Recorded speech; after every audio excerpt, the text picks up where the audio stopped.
കൊല്ലത്തുനിന്ന് നേരെ ഞങ്ങൾ വീട്ടിലെത്തിയപ്പോൾ 2:30 കഴിഞ്ഞു. നമുക്കാണെങ്കിൽ 4:45 വർക്കിൻ്റെ സ്ഥലത്ത് എത്തേണ്ടതാണ്.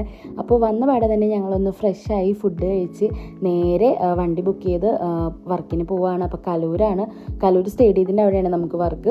അപ്പോൾ ഞങ്ങളുടെ ഫേസൊക്കെ കണ്ടാലറിയാം ഞങ്ങൾക്ക് നന്നായിട്ട് ടയേർഡായിട്ടിരിക്കുന്നതാണ്. ഒരു തരി ഉറങ്ങിയിട്ടില്ല.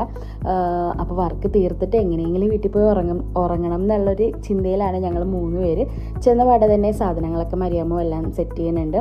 ഞാൻ ഫസ്റ്റ് ലുക്കിൻ്റെ സാരി അയണൊക്കെ ചെയ്ത് വെക്കണേണ്. അപ്പോൾ ഇത് ബ്രൈഡ് അല്ല കേട്ടോ, ഗ്രൂമിൻ്റെ കസിൻസാണ്. അപ്പോൾ അവർക്ക് ആദ്യം അമ്പലത്തിൽ വെച്ചിട്ടാണ് കെട്ട്. അപ്പോൾ ആദ്യമായിട്ട് സിമ്പിൾ ലുക്ക് മതി എന്ന് പറഞ്ഞു. അതുപോലെ തന്നെ നമ്മളെല്ലാം സിമ്പിളായിട്ടാണ് ചെയ്ത് കൊടുത്തിട്ടുള്ളത്. ഇവർക്ക് 7 മണിക്ക് കെട്ടിന് അമ്പലത്തിലെത്തണം. അപ്പോൾ നമ്മൾ കറക്റ്റ് ടൈമിൽ റെഡിയാക്കി വിട്ടിട്ടുണ്ടായിരുന്നു. അപ്പോൾ ആൻറ്റി സെറ്റ് സാരി ആയിരുന്നു ഫസ്റ്റ് ലുക്കിൽ എടുത്തിട്ടുണ്ടായിരുന്നത്. അത് കഴിഞ്ഞ് ഞങ്ങൾ ഫ്ലാറ്റിൽ തന്നെ വെയിറ്റ് ചെയ്തു. അവർ നമുക്ക് ഫുഡൊക്കെ ഓർഡർ ചെയ്തൊക്കെ തന്നിട്ടുണ്ടായിരുന്നു. ആ വെയിറ്റ് ചെയ്യുന്ന ടൈം കൊണ്ട് 2 പേര് സാരി എനിക്ക് അയൺ റാപ്പ് ചെയ്യാനുണ്ടായിരുന്നു. അത് കഴിഞ്ഞൊരു 9:30 ആയപ്പോൾ ഇവർ തിരിച്ചു വന്നു. പിന്നെ സെക്കൻഡ് ലുക്ക് പെട്ടെന്നായിരുന്നു, നമുക്ക് ടൈം ഉണ്ടായിരുന്നില്ല. സ്പീഡിൽ എല്ലാ കാര്യവും ചെയ്യണമായിരുന്നു. ഇവരുടെ എൻഗേജ്മെന്റിന് ഞാൻ തന്നെയാണ് ഡ്രസ്സിങ്ങിന് വന്നിട്ടുണ്ടായിരുന്നത്. അത് ഇഷ്ടപ്പെട്ടുകൊണ്ടിട്ടാണ് സെക്കൻഡ് വെഡ്ഡിങ്ങിനും നമ്മളെ തന്നെ വിളിച്ചത്.